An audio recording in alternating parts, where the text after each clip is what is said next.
Boa noite a todos aqueles que aderem a essa proposta da FEAC, no sentido de receber desta casa de luz toda essa irradiação de conhecimento, de bons sentimentos, de boas vibrações, que partem de todos que aqui estão, encarnados e desencarnados, com o objetivo de trazer melhorias para cada um de nós, aonde estivermos.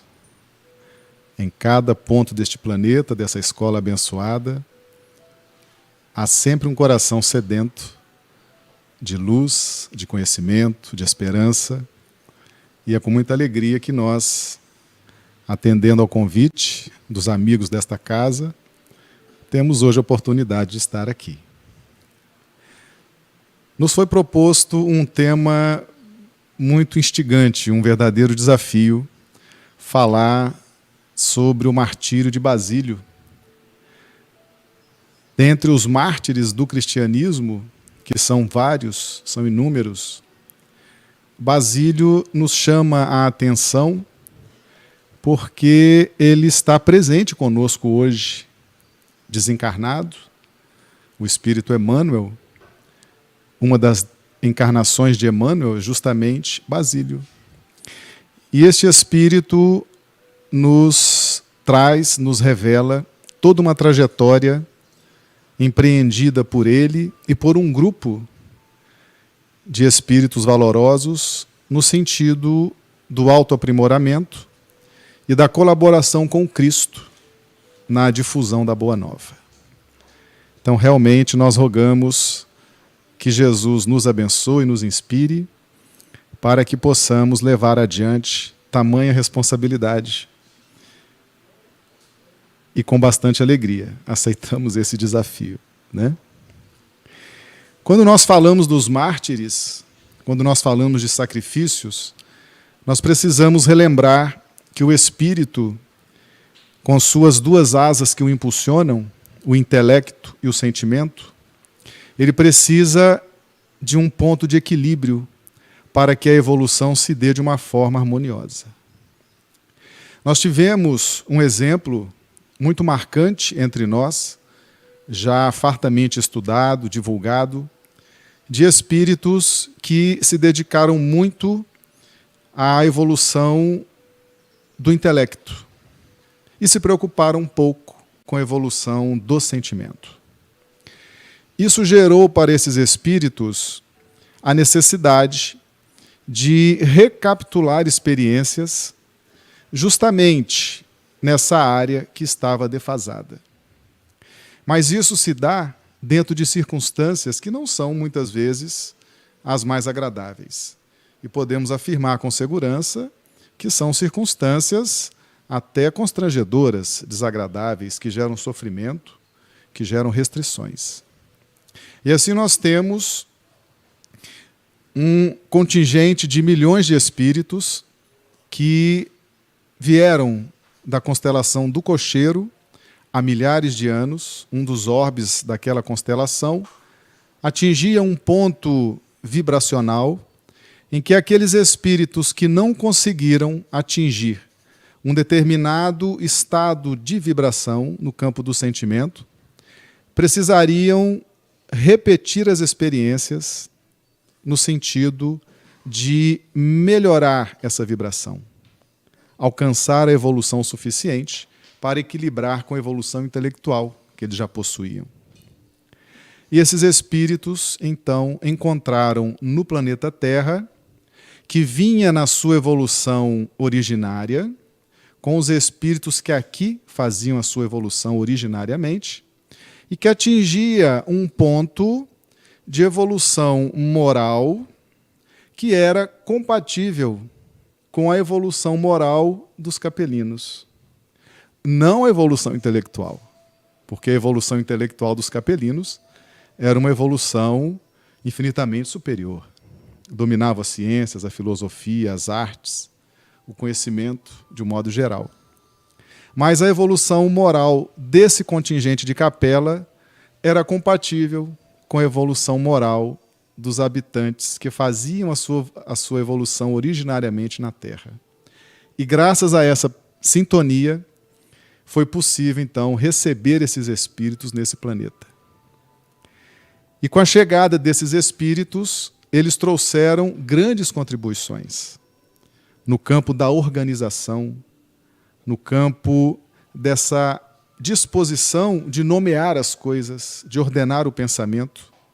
E nós temos um registro no livro de Gênesis que assegura que Adão deu nome às coisas, que isso é um símbolo muito forte, dizendo da pujança intelectual desse contingente. Dar nome às coisas significa organizar socialmente, organizar economicamente, religiosamente, aquela sociedade ainda primitiva e que recebia de braços abertos aquela valiosa contribuição intelectual. E ao passo que recebia esta contribuição, oferecia, a partir dos seus potenciais, a possibilidade desses espíritos degradados exercerem o amor, a compaixão, a solidariedade com aqueles que eram nativos deste planeta. Então nós temos como um ponto inicial para a nossa conversa a importância do desenvolvimento do sentimento. O sentimento, ele equilibra a nossa vibração espiritual e nos proporciona voos mais elevados. A não evolução desse aspecto pode nos trazer necessidades de recapitulações, e essas recapitulações, elas têm uma relação direta com a nossa relação com a matéria. Porque sempre que há um exílio ou um degredo, há uma perda de regalias. As regalias são proporcionadas pelo avanço ou pela intelectualização da matéria, como dispõe o Livro dos Espíritos, né? Que na nossa evolução espiritual, na nossa relação com a matéria, nós estamos intelectualizando a matéria. Então, a perda de regalias, a perda de conforto, a perda do contato com a tecnologia, com uma medicina de ponta, tudo isso produz um constrangimento muito grande. Porque depois de um longo período habituados ao usufruto da matéria nesse nível de evolução e de organização, perder tudo isso causa um impacto doloroso em cada um de nós. Então essa foi a experiência que esses irmãos tiveram que passar, infelizmente. Mas que serve para nós de alerta, de orientação. Porque dentro do princípio da unicidade, e a lei de Deus é a mesma para todos nós, nos alerta para a necessidade de trabalharmos o nosso lado amoroso, o nosso lado de sentimento. Porque todos nós nos esforçamos muito para a evolução intelectual, para a aquisição do conhecimento. Mas precisamos nos esforçar também para a expansão do nosso potencial de sentir. E quando nós não nos esforçamos adequadamente, nós sofremos as consequências disso. E essas recapitulações, elas realmente são dolorosas.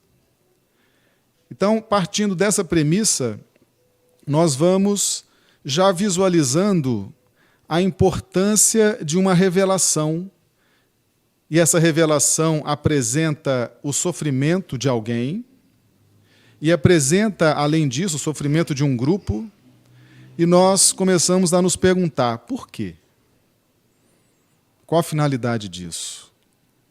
Por que tantas revelações tristes que nos induzem ao sofrimento, muitas vezes nos deixam preocupados e às vezes até espantados com a violência, com a selvageria que esses martírios restaram registrados na nossa história.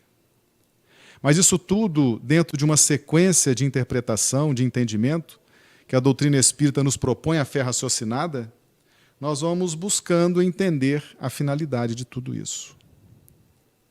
Cada um de nós que aqui está, estamos matriculados nessa escola, neste planeta Terra, nessa escola abençoada, e estamos em contato com várias disciplinas, com várias matérias.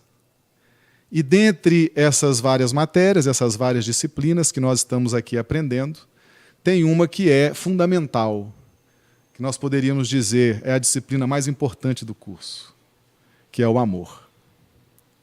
E é justamente o amor que é este grande desafio no campo da nossa evolução espiritual, que é este potencial que precisa ser aprendido, precisa ser entendido dentro de um critério de harmonia, de conhecimento, de compreensão, para que os passos nesse despertamento possam ser seguros.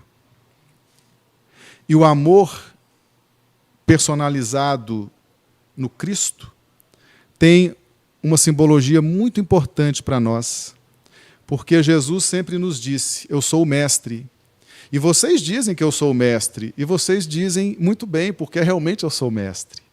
Jesus frisa isso com muita ênfase, porque Jesus essencialmente nos ensina. Nos ensina pela palavra, nos ensina pelos gestos, nos ensina pelas circunstâncias, nos ensina pelo exemplo, pela sua própria vida. E ele nos ensina o amor. E nós observamos que, naquele momento em que o Cristo encarna no nosso planeta, e nós vemos isso nitidamente no Sermão da Montanha, quando aquela multidão se aproxima e vem ao encontro de Jesus, e Jesus percebe o estado íntimo daquela multidão. E Jesus, então, lança as bem-aventuranças. Bem-aventurados os que choram, os aflitos, os que têm fome e sede de justiça, porque serão recompensados, serão consolados, terão as suas respostas. E a gente observa que aquele grupamento de poucos milhares de judeus tinha sido preparado para aquele encontro com o Cristo. Eram pessoas que já vinham de um processo de saturação. Saturação no campo do dinheiro, saturação no campo do poder, saturação no campo da autoridade, desilusões, e que já não encontravam mais neste ambiente as soluções, as respostas. Não encontravam o caminho que deveriam adotar para resolver as suas dores. E a partir do Sermão da Montanha, Jesus se apresenta e diz: a partir de mim, a partir da minha vida, a partir da minha presença com vocês, vocês terão agora um caminho, terão uma orientação. Seguirão com segurança para deixar para trás esse processo de aprendizado pela dor. E aí nós relembramos o saudoso Honório Abreu, que ele usava o termo: aquela multidão evoluía pelas obras. Evoluir pelas obras é evoluir sem consciência, sem planejamento. É quando nós nos lançamos nos empreendimentos da vida sem critério, sem reflexão. Nos lançamos nos relacionamentos afetivos sem medir consequências, sem fazer análises, sem ponderar se vale a pena, se não vale, se é justo, se é isso mesmo. Nos lançamos nos empreendimentos financeiros sem fazer os cálculos adequados, as projeções adequadas. E vamos nos lançando em todas as circunstâncias da vida pelo simples fato de querermos fazer, querermos vivenciar a experiência, sem planejamento, sem atenção, sem medir as consequências. E isso, quando nós nos lançamos dessa forma na vida, a vida nos responde. E nos mostra muitas vezes, embora nós até possamos acertar algumas vezes, mas na maioria ela nos mostra pela dor os nossos pontos, as nossas escolhas equivocadas. E aquela multidão que buscava o Cristo estava cansada de evoluir pelas obras. Elas precisavam agora de algo mais consistente, de uma orientação mais segura. O que fazer diante do próximo? O que fazer diante das coisas? o que fazer diante da vida, para que não haja tanto sofrimento e que para essa felicidade seja alcançada o quanto antes, conforme o Cristo propunha. Bem-aventurados, ou seja, felizes aqueles que atingiram o grau de saturação, porque agora o seu campo mental se apresenta apto a perceber as luzes que ele, Jesus, vinha trazendo.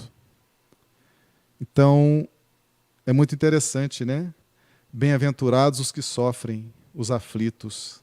E Jesus tinha muita razão e muita certeza ao se expressar dessa forma.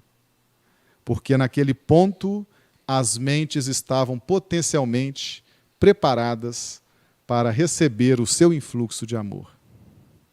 E realmente, desde a chegada do Cristo, a humanidade caminha em passos mais seguros. E é importante que a gente entenda também que o nosso caminho, ele flui de nós. Nós produzimos, cada um de nós produz, tem o potencial de produzir, e não vai parar nunca de produzir o pensamento, ondas mentais.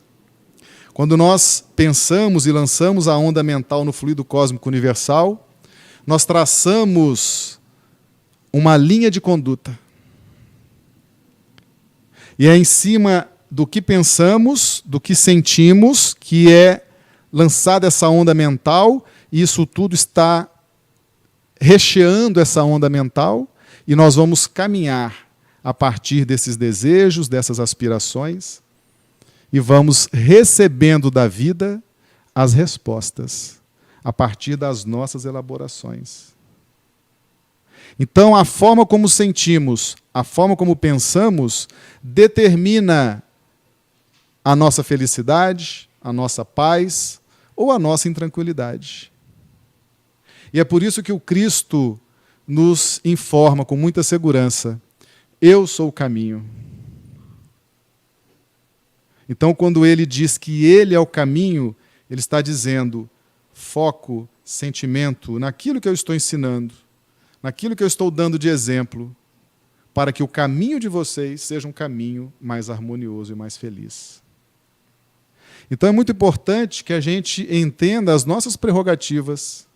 Quando nós pensamos e lançamos na onda mental, no fluido cósmico universal, todos os nossos desejos, aspirações, ambições, nós vamos trilhar dentro dessas projeções. E as leis divinas vão nos dar as respostas. Mas agora, com as revelações, principalmente da doutrina espírita, nós já temos condições de planejar como sentir, como analisar, podemos planejar nossas ambições, nossos desejos, podemos ter um domínio melhor sobre o nosso universo íntimo. E lançaremos para a vida ondas mentais mais robustas, mais harmoniosas, que nos trarão como resposta felicidade, saúde, plenitude. E essa é a proposta do Cristo para nós. Porque, modificando a forma de sentir e de pensar, nós vamos traçar caminhos mais seguros. E ele sendo o caminho, a segurança é absoluta. E aí nós temos, a partir desse grande mestre que esteve conosco, tivemos outros mestres enviados por ele, que vieram também nos ensinar essa matéria que é o amor. Dentre as várias disciplinas que nós aprendemos no nosso dia a dia, na nossa marcha evolutiva, aprender o amor sempre foi uma forma para nós interessante e instigante, porque muitas vezes nós não encontramos a equação do amor que possa nos trazer essa tranquilidade no processo de aprendizado. E aí nós vamos trazer aqui uma informação que está no livro Intercâmbio da Luz, foi ditado pelo espírito João Lúcio, a psicografia de Wagner Gomes da Paixão. Aqui narra o seguinte: neste ambiente, os emissários do pensamento divino nos ensinam a matéria suprema da vida, o amor. Aqui, todos os candidatos a tarefas específicas se reúnem a fim de se versarem, com auxílio de virtuosos e sábios, no sentimento que sintetiza toda a cultura e todas as experiências que uma criatura pode amealhar com o auxílio do tempo. Se o amor, como definitiva e insuperável conquista do ser, não pode surgir sem o esforço continuado do indivíduo em incontáveis batalhas pelas sendas do conhecimento e das relações múltiplas, muito menos o poderá sem que esteja na pessoa de vanguardeiros e vencedores, revelando-se aos companheiros entregues às renhidas batalhas de evolução, a fim de lhes seduzir as prerrogativas, enleando-os paulatinamente na inspiração e no alento que sempre dissemina. Então vamos tentar decodificar essa informação. Aqui nós temos a definição de que o amor ele é ensinado. E o amor é aprendido por nós.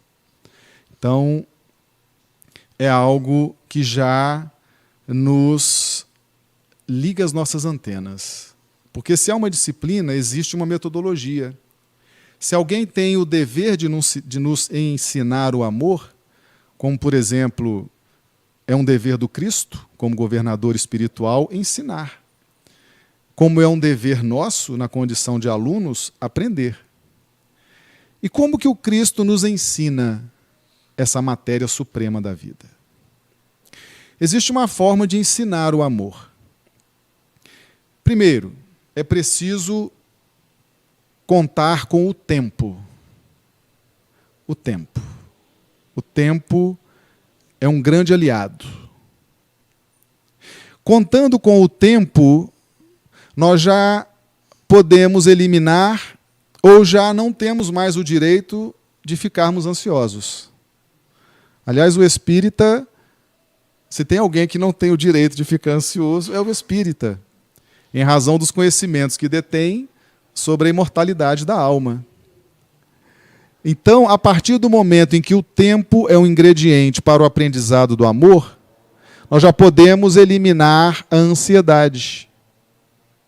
Nós não precisamos das coisas aqui e agora. Eu quero agora, desse jeito. Preciso agora, tem que ser assim. Nós já podemos flexibilizar isso, porque o tempo é um ingrediente para o aprendizado do amor. Segundo aspecto, é preciso conhecimento. Adquirir conhecimento.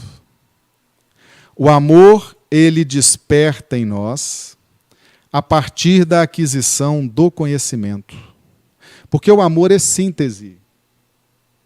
Está aqui, ó. É o sentimento que sintetiza toda a cultura e todas as experiências. O amor é síntese. Ele sintetiza culturas e experiências. E a aquisição do conhecimento é um ingrediente fundamental para que o amor surja. Então, a doutrina espírita nos propõe: amai-vos e instruí-vos. Porque sem a instrução, sem o conhecimento, o amor não vai despertar. É preciso que haja conhecimento, é preciso que haja base teórica, é preciso que nós entendamos os mecanismos de evolução. Outro ingrediente importante: as relações múltiplas. Aquisição do conhecimento e relações múltiplas. As relações múltiplas nos colocam em contato com o outro ser, criado por Deus, igual a nós. Mas com uma pequena diferença. Nós somos muito parecidos, todos nós. Temos uma semelhança muito grande, que inclusive permite que as ciências nos estudem por atacado, vamos dizer assim. Mas nós temos, no livro Ceifa de Luz, ditado pelo Espírito Emmanuel, psicografia de Chico Xavier, no capítulo 3, Emmanuel ensina o seguinte: Deus não dá cópias. Deus não dá cópias. Por mais que nós sejamos muito parecidos, pelo menos 1% de diferença nós temos. E aí nós podemos nos perguntar, mas como que Deus cria tanta gente, um diferente do outro? É porque Ele é Deus. O poder de Deus, nós estamos começando a entender. Deus não dá cópias. E é por isso que nas relações múltiplas, o outro sempre tem algo a nos ensinar, a contribuir. Um conselho, uma experiência, um ponto de vista, uma análise. Até os nossos adversários nos ensinam muito, porque muitas vezes os amigos não têm coragem de nos dizer as coisas, né, mais desagradáveis. Os adversários têm essa coragem, não é verdade? Então, nas relações múltiplas, nós encontramos um outro ingrediente fundamental para o despertamento do amor. Por isso que é importante a gente não se isolar, a gente não se afastar do convívio, da família, dos amigos, da casa espírita, do grupo social, seja ele de que natureza for, nós estivermos inseridos. E o terceiro aspecto que a revelação nos traz é que o amor não despertará em nós se não for revelado pelos vanguardeiros e vencedores. Olha como que Jesus ensina o amor para nós. Conhecimento, e jorra conhecimento do alto. Conhecimento não falta. Nas ciências humanas, a doutrina espírita, o espiritualismo, não falta conhecimento. Jesus faz jorrar conhecimento para nós em todas as áreas. Relações múltiplas. Nunca se viu tanta gente se relacionando, conversando. Agora, internet, redes sociais, as relações estão cada dia se avolumando, se ampliando, né? Porque é um ingrediente, não pode faltar conhecimento, não pode faltar relações múltiplas. E não pode faltar revelação. Aqueles que já vão descobrindo, que vão despertando o amor, são requisitados para ajudar aqueles que estão ainda nas batalhas da retaguarda. E não falta revelação. E a gente começa a entender o título da nossa reunião de hoje, o Martírio de Basílio. A gente começa a entender que esse tipo de revelação está inserido num contexto pedagógico, ao lado do conhecimento, das relações múltiplas e da revelação. Contando com um quarto ingrediente, que é o tempo. Porque a nossa evolução, ela precisa de tempo. Tempo, conhecimento. Nós não vamos ter todo o conhecimento numa única encarnação. Precisamos de tempo, de várias encarnações. Nós não vamos ter relações múltiplas numa única encarnação. Precisamos de várias, ampliando esse círculo. E as revelações vão surgindo na medida em que nós nos capacitamos para recebê-las. Lembra que Cristo, no Sermão da Montanha, falou para poucos milhares de habitantes da Judéia? Só quem estava preparado pôde receber aquele influxo. Porque Deus não nos ensina dizendo assim, tem que aprender, hora de aprender, tem que aprender agora. Não. Primeiro a mente alcança um patamar receptivo, quando a mente está preparada, recebe então o influxo que vem do alto. Então, na medida em que nós vamos nos capacitando, nós vamos recebendo. Quanto mais temos, mais receberemos. E o Evangelho nos traz essa lei, né? Aquele que muito tem, muito receberá. Então, a nossa evolução, ela depende muito da compreensão desses requisitos. Porque se a gente fraquejar nas relações múltiplas, se a gente se isolar, a gente vai perder o ingrediente fundamental dessa equação.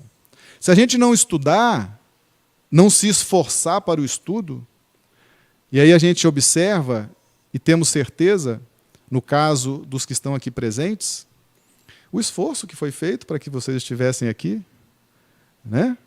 Sexta-feira, trânsito difícil, um horário difícil, mas largaram seus afazeres, largaram família, e estão aqui. Aqueles que estão utilizando a internet também estão se esforçando. E é esse esforço que tem que ser contínuo, em todas as áreas do conhecimento. Senão vai faltar esse ingrediente. E nós temos as revelações, que agora nós já estamos entendendo que elas são ingredientes para o despertamento do amor. Porque sem a revelação dos vanguardeiros e vencedores, nós não teríamos uma referência. Aquilo não iria seduzir as nossas prerrogativas, como está dito aqui, e nós não queríamos, jamais iríamos querer atingir aquele estado de plenitude. Então, valorizar a vida de Emmanuel, a vida de um Chico Xavier. Quantos exemplos Chico Xavier deixou para nós? Madre Teresa de Calcutá, Mahatma Gandhi. São vanguardeiros e vencedores que vieram nos revelar o amor na prática, na vivência, no agir e reagir diante das circunstâncias da vida. E nós, muitas vezes, não tínhamos ainda nos dado conta da importância desses seres, né? Mas agora nós sabemos que isso faz parte dessa equação. Conhecimento, relações múltiplas e revelações. Aliado ao tempo. Sem ansiedade. Nada para aqui agora. Vamos dar tempo ao tempo. Às vezes o amor que nós imaginamos,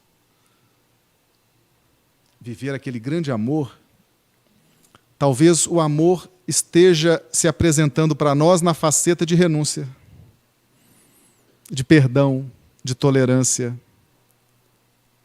E se nós eliminarmos a ansiedade, a gente leva até o fim, porque você vai estar perdoando, vai estar renunciando, vai estar entendendo.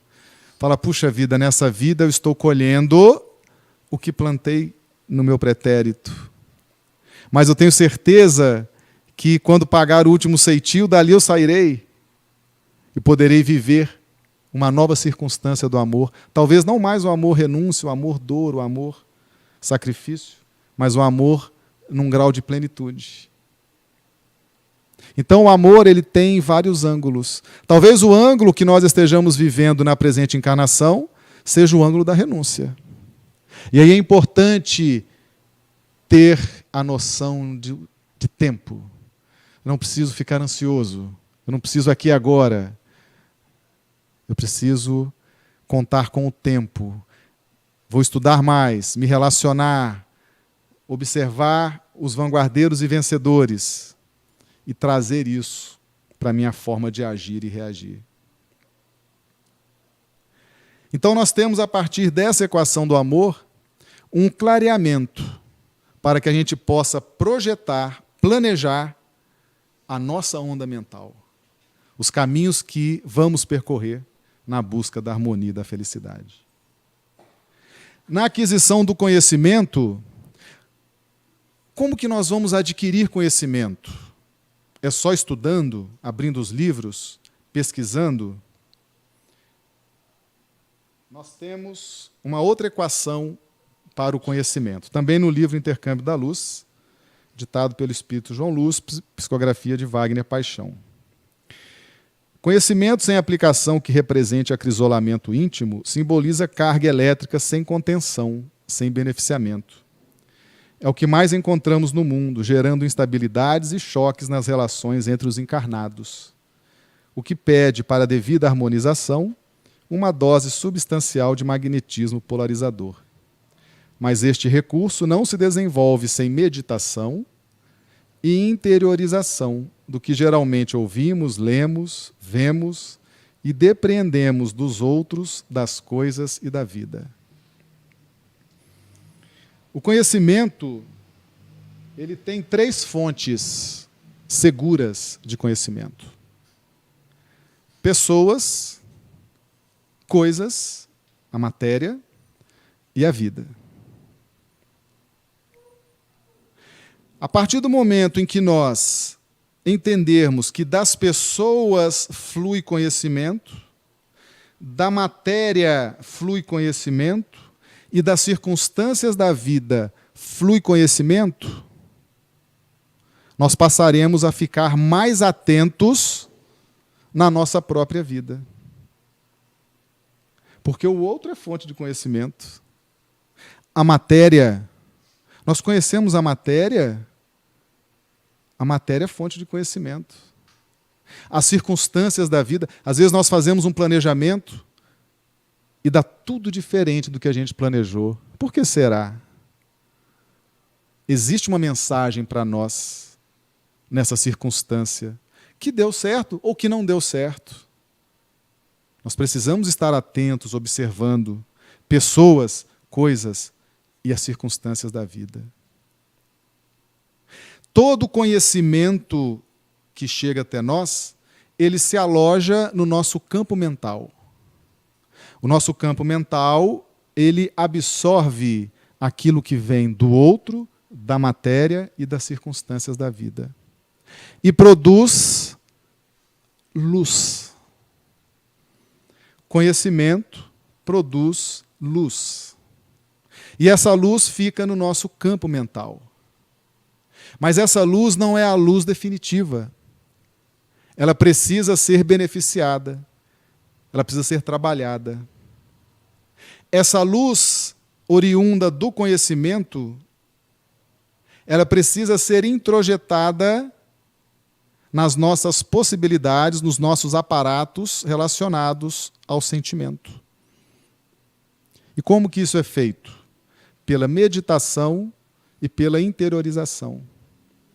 Meditação mesmo, a musiquinha de meditação, respiração, vamos pensar, analisar, eu comigo mesmo, né? Interiorizando aquilo, fazendo uma análise, em estado de prece, pedindo ajuda dos amigos espirituais. Então a gente vai interiorizando aquilo e vai drenando essa luz para os nossos implementos afetivos, emotivos, sensórios. E essa luz é a luz definitiva, não a luz do conhecimento. Lembra que Jesus nos ensinou? Cuida para que a luz que há em ti não seja trevas. Porque a luz do conhecimento sem beneficiamento, ela gera uma circunstância muito desagradável para nós. Porque como ela é luz, e luz é energia. Né? Energia. Luz, fóton, energia.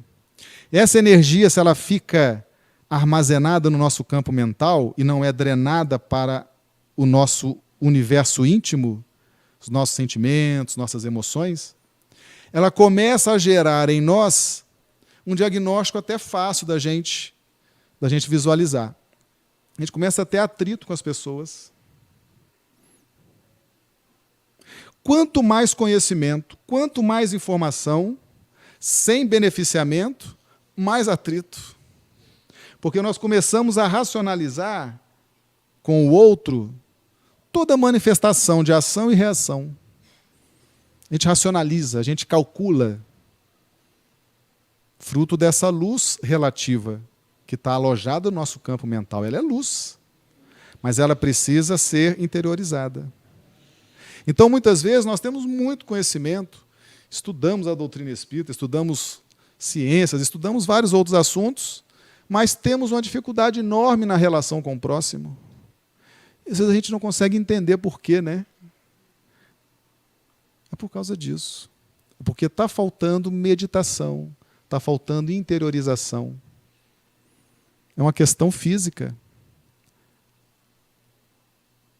E justo o outro, que é tão importante no processo do despertamento do amor, né? Conhecimento, relações múltiplas e revelação, eu vou ter atrito justo com o outro, que é um ingrediente fundamental nessa equação do despertamento do amor. Então nós precisamos ter essa compreensão para que todo conhecimento que chegar até nós, nós tenhamos um tempinho para meditar sobre ele, para interiorizar, para incrementar os nossos aparatos afetivos com essas informações.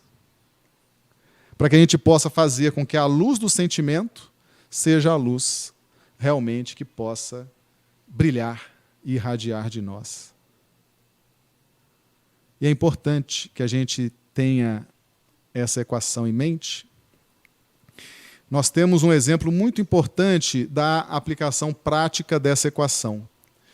Todos tiveram oportunidade de conhecer a obra Nosso Lar, ditada pelo Espírito André Luiz. Inclusive, esse livro virou um filme, né? Acho que todos viram o filme várias vezes, o filme é repetido constantemente, né? E André Luiz, depois que retorna ao plano espiritual e recebe o tratamento, estuda, se harmoniza, né? Depois de um bom tempo de trabalho, ele pede autorização aos mentores para que retornasse para ver sua família, que estava encarnada, a esposa, os filhos. E os mentores, vai com cuidado, vai com cuidado, mas vai. E André Luiz, então, retorna para fazer essa visita. E quem teve chance de ver o filme, isso ficou uma imagem muito forte no filme, né? André Luiz chega na sua casa e vê a sua esposa, sua ex-esposa, agora com um novo companheiro. Os filhos já crescidos. E quando ele vê, ele bota os olhos naquilo, quando ele vê, ele sente ciúme. Ele sente ciúme. E quando ele sente o ciúme, a vibração dele muda e cria em torno dele aquela atmosfera de umbral. Na TV é muito interessante, porque fica nítido, né? Estava o sol brilhando assim, de repente fica tudo escuro, aquele ambiente de umbral, né? E ele, fruto do ciúme, mas ele se controla. Ele vai buscar no conhecimento que ele tinha. Aí ele começa a meditar. É minha esposa, ele é o companheiro dela, mas eles são espíritos em evolução. Estão caminhando, querem ser felizes, precisam dessa experiência. Meus filhos também precisam dessa experiência. Todos estão caminhando na evolução. E graças ao conhecimento que ele tinha, ele retoma a vibração de harmonia e não cai no umbral. E consegue se safar daquela vibração menos agradável. Percebemos a importância do conhecimento? A base teórica? Graças a esse subsídio, a esse embasamento, ele se reequilibra, continua a sua visita e ainda ajuda o companheiro da ex-esposa que estava doente. E quando retorna para nosso lar, é recebido em festa. Os amigos vêm, o abraçam, o cumprimentam, pela vitória que ele teve sobre si mesmo. O amor despertando com base nesses ingredientes seguros. Percebe. Exatamente. No final da cena. Então a gente vê conhecimento, relações múltiplas. Viu como foi importante? Ele vê a ex-esposa com o companheiro, relações múltiplas. E ali ele exercita, tira de dentro a energia, a força, supera, entende, porque tinha conhecimento, tinha revelação. Introjetou, se reequilibra. e age agora com amor desperto, age em benefício do casal. Então, a equação é muito segura. A equação nos favorece. E realmente nós temos condições de trazê-la para a nossa vida, com segurança. E a partir desse conhecimento, exercitarmos esse despertamento do amor. Então, a par dessas informações, nós começamos a entender, então, o martírio de Basílio,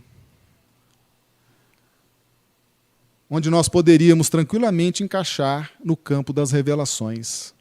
Aqueles que venceram a si mesmo e que retornam para contar, para dizer, para confessar, para nos mostrar o caminho, para nos mostrar o que eles fizeram, o que eles tiveram que passar.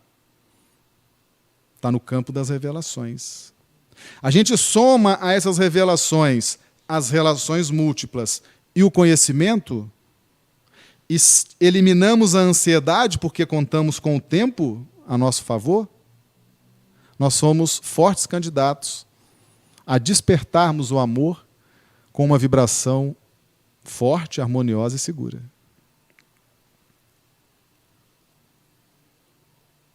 E quando nós falamos de Basílio, quando nós falamos de Emmanuel, nós precisamos enxergar a consequência disso. O Evangelho segundo o Espiritismo tem uma mensagem do Espírito Delfino de Girardin que diz o seguinte: nós vamos compreender os fatos a partir da análise das consequências.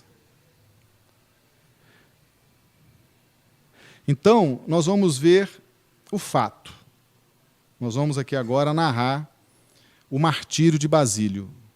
Basílio foi um cristão, exercia a profissão de afinador de instrumentos, era também filósofo, e naquela onda de perseguição aos cristãos, ele foi, então, capturado e passou pelo seu martírio. Isso está no livro Ave Cristo. Antes da gente ler o Ave Cristo, nós vamos ver o prefácio desse livro Ave Cristo. Muitos de nós imaginamos que seja um romance, né? Aquela série de romances de Emmanuel. O nosso amigo Carlos Alberto fez um trabalho excepcional. Ele fez um livro, chama Prefácios e Sabedoria de Emmanuel. Ele reuniu todos os prefácios de Emmanuel nas inúmeras obras que Emmanuel prefaciou. A linguagem do prefácio é diferente da linguagem da psicografia, do livro. O prefácio é como alguém estivesse dando uma aula, aí quando acaba a aula, ele faz um atendimento particular com o aluno, com o aprendiz. Aquela conversa de olho no olho, né? Então, a linguagem do prefácio é uma linguagem muito rica de praticidade, de influxo, de energia. Então, é um livro muito interessante. Muito interessante. Organizado por Carlos Alberto Braga Costa, Prefácio Sabedoria de Emmanuel. Então, no livro Ave Cristo, no prefácio, Emmanuel diz o seguinte: alinhando, pois, as reminiscências deste livro, não nos propomos romancear,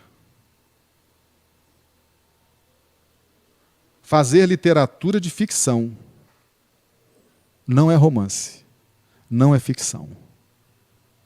Mas sim trazer aos nossos companheiros do cristianismo redivivo, na seara espírita, breve página da história sublime dos pioneiros de nossa fé. Então, Ave Cristo é um livro histórico. Não é romance. Não é um livro de ficção. Isso nos dá ainda mais responsabilidade na leitura do conteúdo desse livro. E no momento do martírio de Basílio, é uma leitura rápida, muito interessante. Ela está na segunda parte do livro. O livro é dividido em duas partes. Está no capítulo 4, intitulado Sacrifício. Então consta lá esse momento histórico da passagem de Basílio. A despedida do pai, Basílio, de sua filha Lívia. O velho afinador abraçou Lívia. Lívia é Chico Xavier, né? Que nessa encarnação era filha de Basílio, cujos olhos se mantinham velados de pranto que não chegara a cair, e falou emocionado: adeus, minha filha. Creio não mais nos veremos nesta vida mortal. Esperar-te-ei, porém, na eternidade. Se te demorares na terra, não te sintas à distância de meus passos. Permaneceremos juntos em espírito. Somente a carne mora à sombra do túmulo. Se fores ultrajada, perdoa.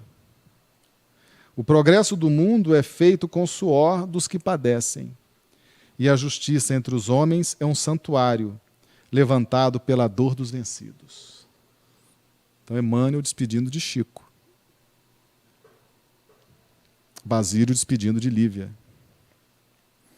Ergueu os olhos para o alto, como quem indicava no céu a última pátria que lhes restava, e concluiu: um dia reunir-nos-emos de novo, no lar, sem lágrimas e sem morte.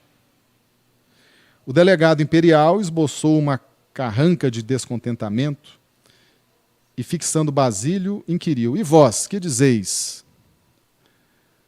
O liberto, escarnecido, sustentou-lhe o olhar penetrante e replicou sereno: ilustre legado, estamos a serviço do Cristo, que nos recomenda a abstenção de qualquer julgamento leviano, para que não sejamos levianamente julgados. O Evangelho não abona a revolução. Que insolência! Aos cavaletes! Isso o carrasco, né? Diante das respostas que Basílio dava. Vários instrumentos de martírio ali se enfileiravam. Miseráveis, confessem agora, onde se acoitam os cristãos insubmissos? Cristianismo em submissão não se conhece, redarguiu Vestino com calma. Vestino era outro cristão que estava sendo torturado junto com Basílio. Nada temos a dizer, ajuntou Basílio, resignado. Horda de corvos, trovejou Ignácio, possesso, por todas as divindades infernais, desenrolem a língua ou pagarão muito caro o atrevimento. Fez um sinal imperativo e as cordas retesaram-se. Eles foram amarrados. A tortura deles era amarrados. Os dois apóstolos atormentados sentiram que o tórax e a cabeça se desligavam, que os braços se separavam do tronco. Gemeram semi-asfixiados, mas não se lhes arrefeceu o bom ânimo. Confessem, confessem, repetia o alto dignatário romano, de espírito conturbado pela cólera. Mas porque a revelação tardasse, indefinidamente, mandou que as cordas se esticassem mais e mais. O peito dos supliciados arfava dolorosamente. Ambos cravaram o olhar no teto, qual se buscassem, debalde, a contemplação do céu. Pastoso suor escorria-lhes do corpo a estalar-se. Em determinado momento, Basílio desferiu um grito inesquecível: Jesus! A imprecação escapara-se-lhe do imo d'alma, num misto inexprimível de dor, amargura, aflição e fé. Os olhos do velho afinador arregalaram-se nas órbitas, enquanto Vestino apresentava análogos fenômenos de angústia. Rompida a base do crânio e rebentadas várias veias entre os ossos quebrados e a carne em dilaceração, o sangue, em golfadas sucessivas, lhes borbotou da boca entreaberta. A morte fora rápida. Estranha placidez estampou-se nas duas fisionomias dantes torturadas. Chocaram-se então na sala a perplexidade dos ímpios e o mudo heroísmo dos filhos do Evangelho. O martírio de Basílio está registrado historicamente no livro Ave Cristo. Mas o espírito Delfino de Girardin diz que para que nós tenhamos a noção exata do fato, precisamos apreciar as consequências. Emmanuel prossegue na sua jornada de evolução. Aqui nós estamos nos primeiros séculos do cristianismo. Emmanuel teve outras reencarnações.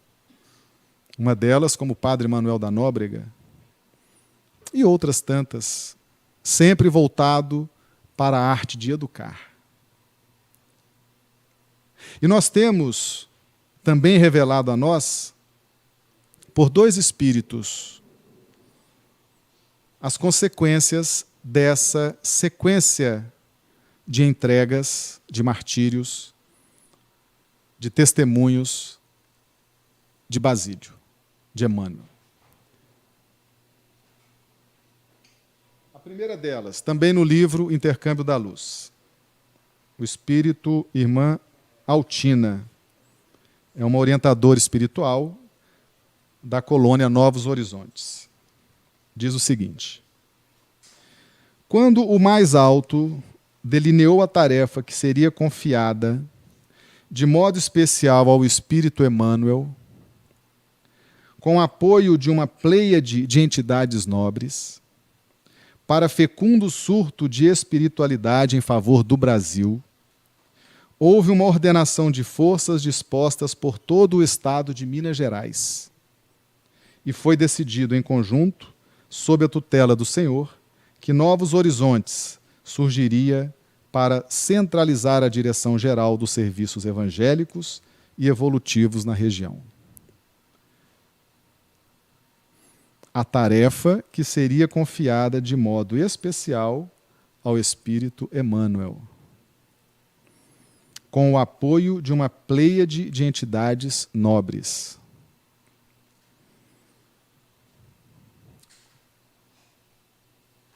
Outra revelação vem do espírito Bezerra de Menezes, no livro Dimensões do Consolador, pelo espírito João Lúcio, psicografia de Wagner Gomes da Paixão. Aqui Bezerra de Menezes fala da igreja de São João, na Gália Lugnense, em Lyon, na França. A igreja de São João. João Evangelista tem uma igreja na psicosfera espiritual de França.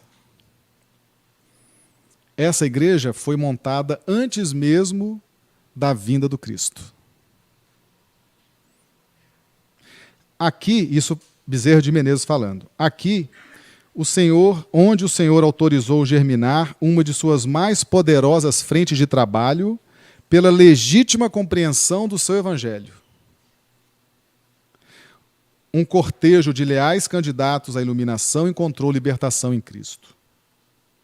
Daqui, o que há de melhor, ele usa o termo, o substrato, o que há de melhor, de tanta abnegação pela Boa Nova, numa estrada de martírios sucessivos, de muitos amigos da causa cristã, partiu em direção do novo mundo. Partiu em direção do Brasil. E exatamente nos ambientes montanhosos, Minas Gerais, em que nosso Emmanuel, acompanhado de extenso grupo de aliados do bem, incluindo o coração doce e obediente daquela alma que lhe fora filha em tantas oportunidades, pôde dar seguimento ao gigantesco projeto da evangelização profunda dos corações, universalizando pela mediunidade daquela alma cândida a mensagem do Senhor em espírito e verdade. Então, temos a revelação de Bezerra de Menezes e de Altina, nos dizendo que Emmanuel recebeu de forma especial a tarefa de coordenar, de conduzir grupo de mártires vieram dessa ligação com a igreja de Lyon, na França, igreja de São João, para Minas Gerais, para a difusão do Evangelho de Jesus. E aí nós vemos as consequências das causas. Bem-aventurados os mansos e pacíficos, porque herdarão a terra. Não é verdade? E essas revelações seduzem as nossas prerrogativas, no sentido de que nós sejamos despertados a buscar também essa plenitude. A revelação tem esse objetivo. E realmente seduz, inspira, nos mostra, mexe com cada um de nós, quando nós apreciamos as consequências do que antes eram causas e que estão registradas na história.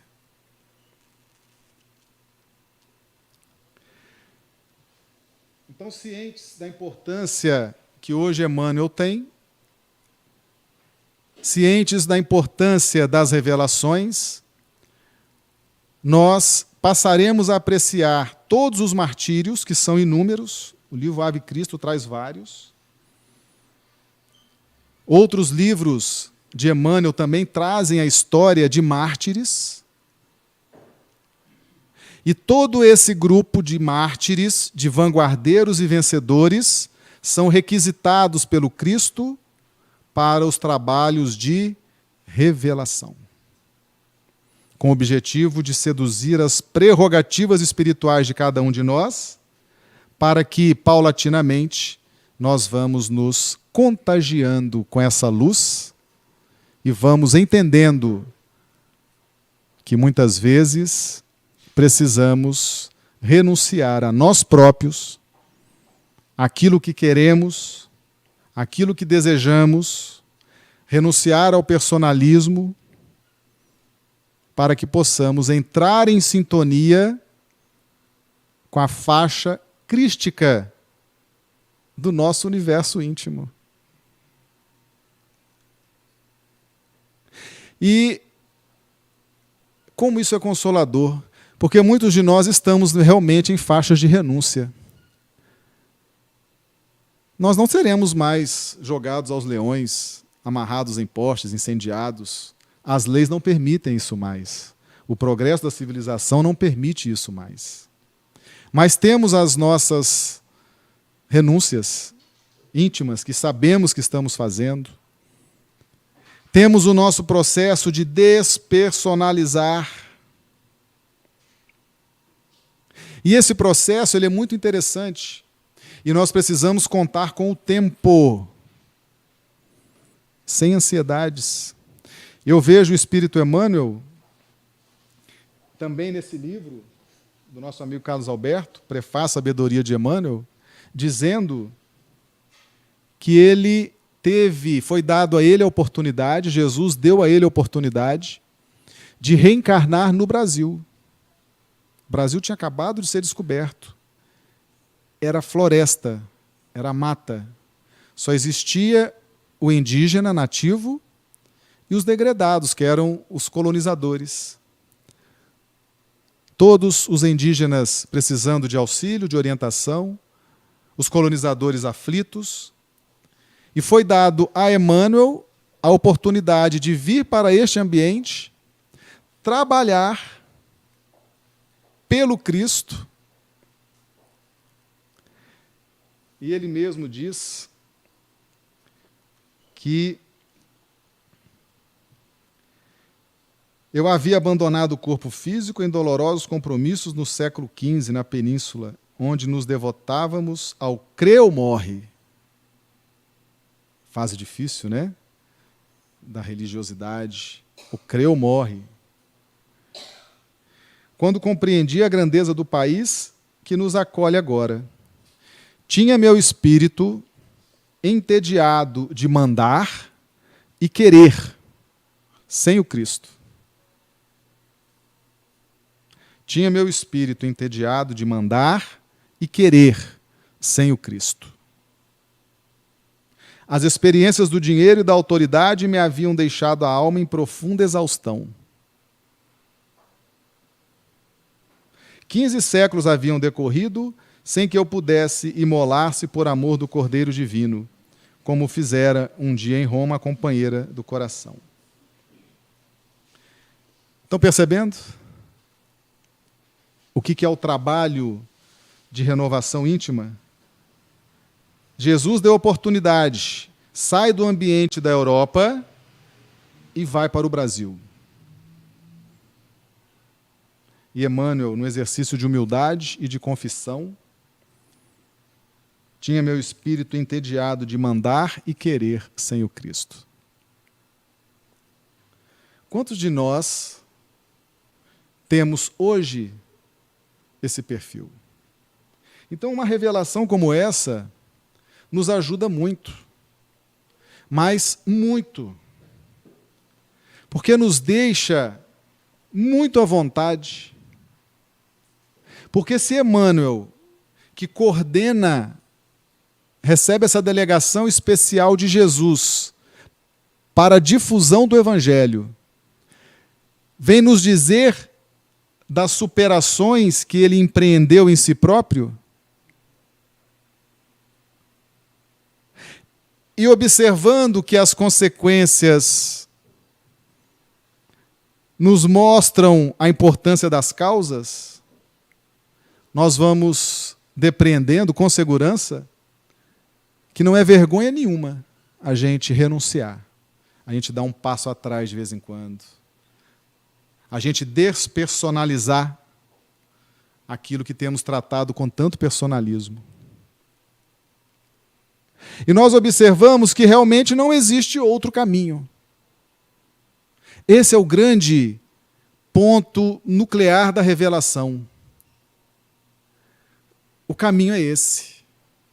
É de renunciar-se, é de esquecer-se, é de superar-se. Mesmo que isso demande, lembra que esse martírio foi no século III depois de Cristo? Aqui Emmanuel está falando do ano de 1500. Olha o tempo. Lembra daquela equação? Conhecimento, relações múltiplas, revelação e tempo. O tempo é um grande aliado no processo de despertamento do amor.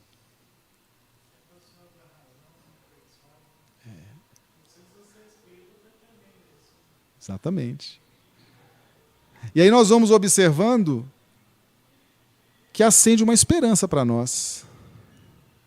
A partir do momento que nós tomamos posse desse conhecimento e podemos agora planejar de uma forma mais consistente o sentimento e o intelecto, visando o despertamento do amor, tudo que nós formos fazer a partir de agora será com mais consciência. Os mínimos acontecimentos do nosso dia a dia, nós vamos avaliar, será que realmente vale a pena investir nisso? Vale a pena investir naquilo? Será que vale a pena me afastar tanto das pessoas? Será que vale a pena me atirar nos relacionamentos de uma forma irresponsável, inconsequente?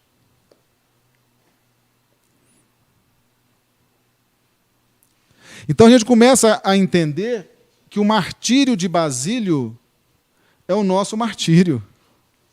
Não mais com leões, cordas. O martírio de Basílio é o nosso.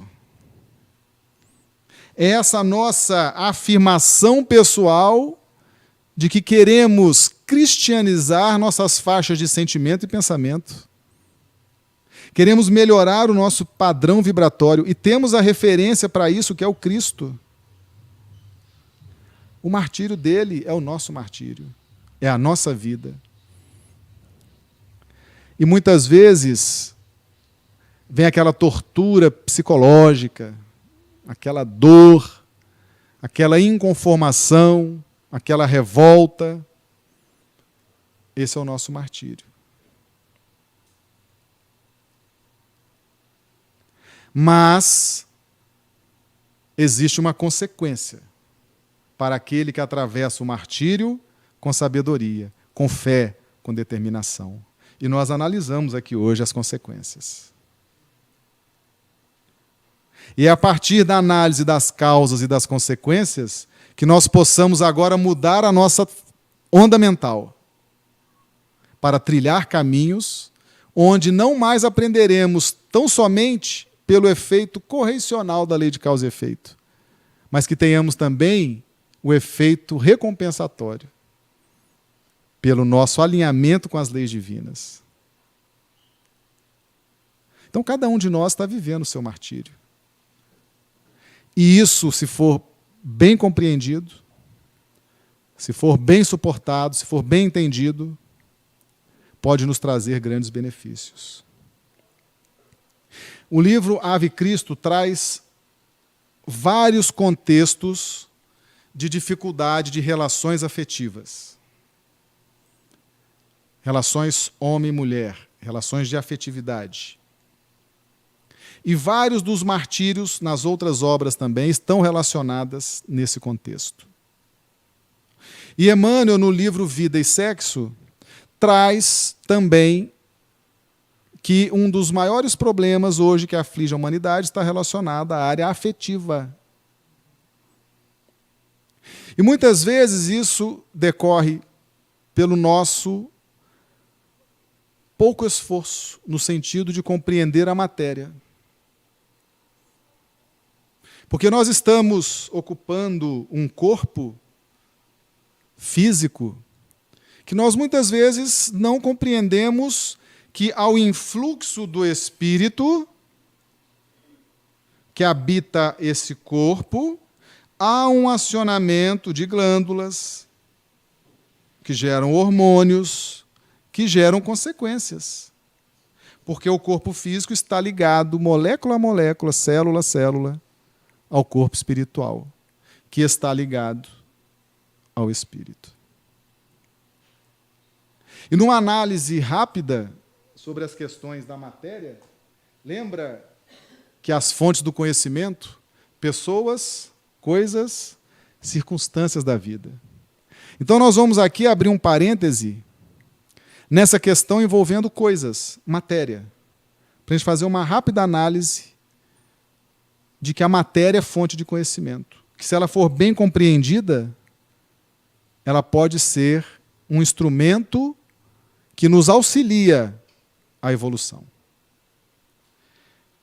Na pergunta 22 de O Livro dos Espíritos, Kardec pergunta: que definição podeis dar da matéria? Os Espíritos respondem: a matéria é o laço que prende o espírito. É um instrumento de que este se serve e sobre o qual, ao mesmo tempo, exerce sua ação. A matéria é o laço que prende o espírito. O espírito se serve da matéria e, ao mesmo tempo, exerce ação sobre ela. Mais à frente, sobre as propriedades da matéria, Kardec pergunta: de acordo com o que vindes de dizer, os sabores, odores, as cores, o som, as qualidades venenosas ou salutares dos corpos não passam de modificações de uma única substância primitiva? O Espírito da Verdade responde: sem dúvida, que só existem devido à disposição dos órgãos destinados a percebê-las. Então vamos tentar decodificar isso. O Livro dos Espíritos nos diz de uma trindade: Deus, Espírito e Matéria. A matéria é o laço que prende o espírito. Esse conceito, vindo com a codificação, nos remete a profundas reflexões. Porque se ela prende o espírito, e o espírito precisa evoluir, precisa alçar voos, nós precisamos compreender esse caráter de prisão. Esse caráter de prisão, ele tem uma natureza nas nossas faixas evolutivas iniciais, onde nós nos confundimos com a matéria. Nós achamos que somos matéria, nós achamos que somos corpo de carne. Então, esses conceitos, eles vêm trazer um novo paradigma.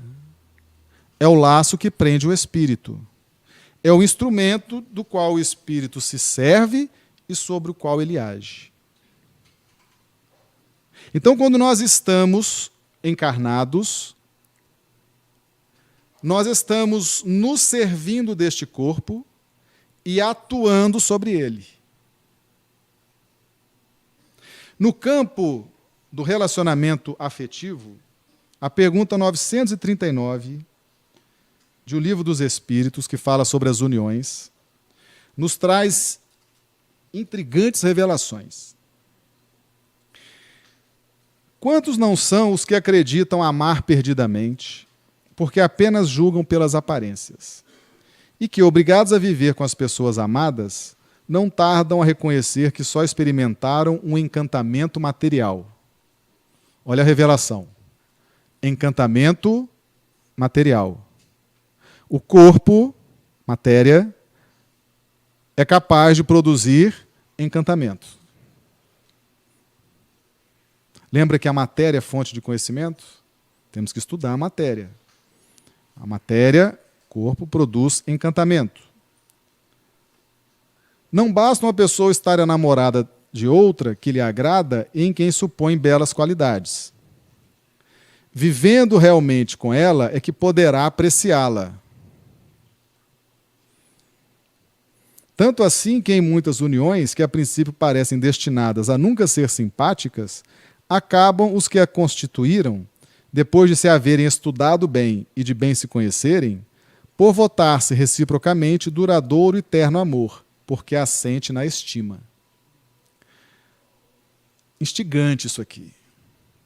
Porque nas relações múltiplas, lembra daquela equação? Conhecimento, relações múltiplas, revelação? Nas relações múltiplas, essas que envolvem mais intimamente o homem e a mulher, temos o dever de estudar o outro. Olha que interessante.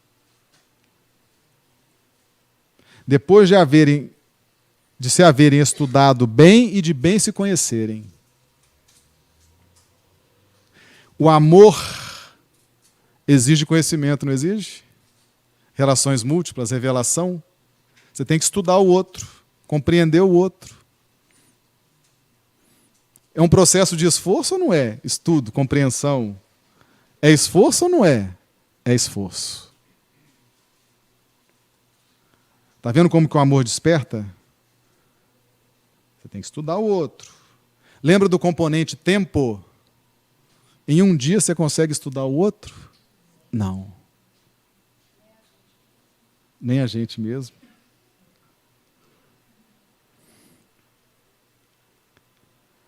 Cumpre não se esqueça de que é o espírito quem ama e não o corpo, de sorte que, dissipada a ilusão material, o espírito vê a realidade. A matéria é suscetível de produzir ilusão. A ilusão. A matéria, o corpo físico, é suscetível, tem o potencial de produzir ilusão. Produz encantamento material, produz ilusão. Vamos conhecendo a matéria, né? Pessoas, coisas, a vida. São fontes de conhecimento. Duas espécies há de afeição, a do corpo e a da alma, acontecendo com frequência tomar-se uma pela outra. O corpo produz afeição. Encantamento material, ilusão, afeição. Estamos conhecendo o nosso corpo, a matéria, fonte de conhecimento. Quando pura e simpática, a afeição da alma é duradoura, efêmera a do corpo. Daí que muitas vezes os que julgavam amar-se com eterno amor passam a odiar-se, desde que a ilusão se desfaça. Lembra que nós falávamos de parar de evoluir pelas obras, parafraseando o saudoso Honório Abreu? Evoluir pelas obras é entrar nos relacionamentos de forma irresponsável, sem conhecer os efeitos da matéria. sem entender do dever de se estudar e de se conhecer ao longo do tempo. Nós precisamos de tempo para esse processo. E muitas vezes, por desconhecermos a coisa, a matéria, o corpo, nós nos encantamos, nos iludimos, sentimos a afeição do corpo e nos confundimos com aquilo, como fazíamos no nosso pretérito primitivo, onde achávamos que aquilo era o amor. Quando o amor precisa de relações múltiplas, conhecimento, revelações e tempo para se despertar, para que se torne uma conquista definitiva em nossa vida. Então, o nosso corpo prende o espírito, dele nos servimos. A ilusão, o encantamento, a afeição são positivas. Nós não devemos ter vergonha de sentir encantamento, afeição, ilusão, atração. Isso é efeito do influxo do espírito na matéria. Isso ajuda, aproxima, atrai. Mas nós temos o dever de, mesmo entendendo que o corpo produz esse contexto, nós temos o dever de entrar num processo de conhecimento, de estudar o próximo, para que a afeição se torne definitiva. Aqueles que ainda se confundem com a matéria vão estar sempre buscando a ilusão, o encantamento, a afeição do corpo, e vão estar trocando as suas relações, porque se confundem com a matéria. Não entenderam ainda o que é matéria, espírito. A Trindade universal, Deus, Espírito, matéria. E na medida que nós compreendemos isso, nós temos agora condições de planejar. Sabendo que a ilusão, a afeição do corpo, o encantamento material, ele vai passar.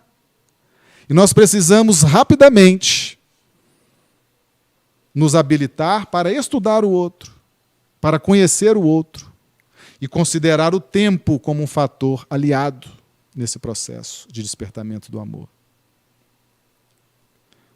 E aí nós vamos nos encaixando.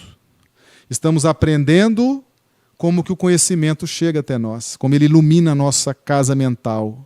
Estamos aprendendo que essa luz relativa precisa ser introjetada pela meditação e interiorização para iluminar nossos implementos afetivos, emocionais, todo o nosso sensório, para que se tornem luz definitiva. Precisamos nos esforçar. Conhecimento, relações múltiplas, revelação. Vamos agora apreciar o martírio de tantos pioneiros da nossa fé com muito mais carinho, com muito mais amor, com muito mais respeito. Nós vamos ler agora essas páginas do Ave Cristo e de outras obras com respeito, com carinho. E vamos entender, o martírio dele é o meu martírio. E vamos lembrar de Delfino de Girardin dizendo: analisa as consequências para que tu valorizes as causas. E quando a gente vê as revelações de Bezerra de Menezes e de um espírito como Altina, trazendo as consequências para o espírito Emmanuel, de tantos martírios, de tantos sacrifícios, nós chegamos à conclusão: vale a pena. Esses vanguardeiros e vencedores nos estimulam, nos ensinam. E isso faz parte do processo pedagógico, porque o Espiritismo nos propõe a fé raciocinada. Faz parte do processo pedagógico. Revelação, conhecimento e relações múltiplas.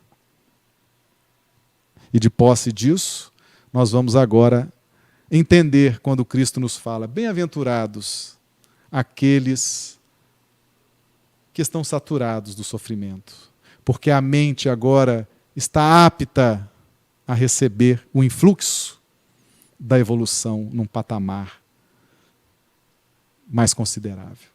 E o Evangelho segundo o Espiritismo também nos diz que a revelação Deus dá aos humildes. Quantas revelações nós temos recebido? Porque temos tido a humildade de buscar, de procurar, de colocar nossa mente, nossos ouvidos, nossa energia a interagir com essas vibrações. Aquele que é humilde recebe de Deus a revelação. Aquele que é orgulhoso, Deus deixa que ele corra atrás. E muitas vezes demora a encontrar a solução. Para a gente finalizar, há uma diferença quando nós temos aquele que muito tem, muito receberá. Lembra que o Evangelho é incisivo em relação a isso? No livro Dimensões do Consolador, o Espírito João Lúcio, pela psicografia segura de Wagner Paixão, nos ensina o seguinte. O glorioso Espírito João Evangelista visita periodicamente a colônia em Lyon, em missão de auxílio às almas. Junto da comunidade, olha agora a diferença, junto da comunidade que opera a própria renovação através das ações pela melhoria do mundo, ele ensina os mais altos valores do Evangelho, ainda inacessíveis à percepção comum, por ausência de disposições morais de vulto, tão bem definidas pelo Senhor, nos olhos de ver e ouvidos de ouvir. E para a vastíssima comunidade dos aflitos e desorientados, vem ele com a bênção do reconforto e da esperança, da renovação e da fé, quando muitos deles aceitam, graças ao seu poder irradiante, transformador, ser socorridos pelos samaritanos empenhados em secundar o grande servidor do Mestre. Aqueles que estão se empenhando na sua evolução moral, estão capacitando o seu universo espiritual, a sua mente, os seus sentimentos, a receberem ainda mais revelações do alto. Aqueles que, o texto nos diz, aflitos e desorientados, ainda não conseguem perceber essas orientações. Precisam ser tratados. Tenha esperança. Não desanime. Continue na luta. Venha para o tratamento. Mas aqueles que já estão se esforçando, recebem do próprio João Evangelista influxos de sabedoria do alto. Aquele que muito tem, muito lhe será dado. Evolução, meus amigos, é coisa séria. É muito sério. Que Jesus nos inspire para que nós possamos traçar o nosso caminho, alinhados com as leis divinas, alinhados com os ensinamentos do Cristo, para que possamos, o quanto antes, desfrutarmos das alegrias, da paz, da harmonia que está destinada a nós, por força do amor que Deus tem por cada um de nós. Muito obrigado, que Jesus nos abençoe.